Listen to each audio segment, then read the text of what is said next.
Rehearsal today will be for all leads: Moana, Maui, Tamatoa, Claus, Grandma Tala, Chief Ancestor, Sina, and Tui for music. Please meet in the chorus room. Tomorrow, I need the Where You Are people who are doing the choreography: Tua, Sina, Moana, Hehe, Pua, Grandma Tala, and villagers. Also, as a reminder, there will be a mandatory Zoom meeting for all cast parents starting at 7. The link will be in Schoology. If you have any questions, please see Miss Stacy.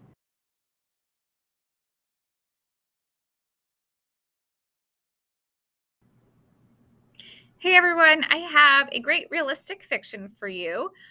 This book is called Clean Getaway by Nick Stone. And in our story, we have our main character, Will. He goes by the nickname Scoob.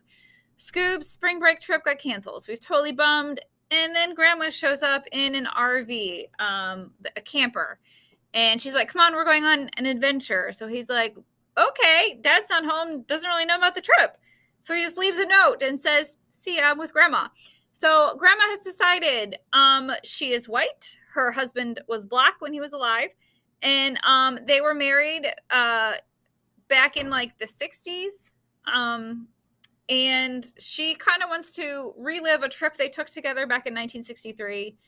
And so she has decided she's going to take Scoob along with her on this trip down memory lane here.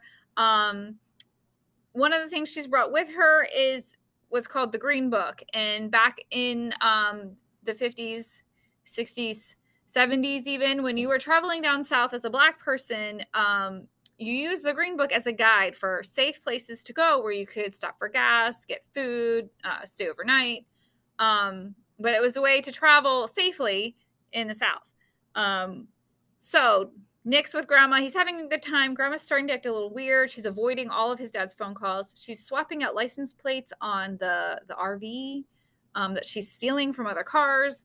So he's a little bit concerned about Grandma and her stability, but he's having a good time. They're checking out some prominent places that were in the civil rights movement: Tulsa, Oklahoma, Montgomery, Alabama.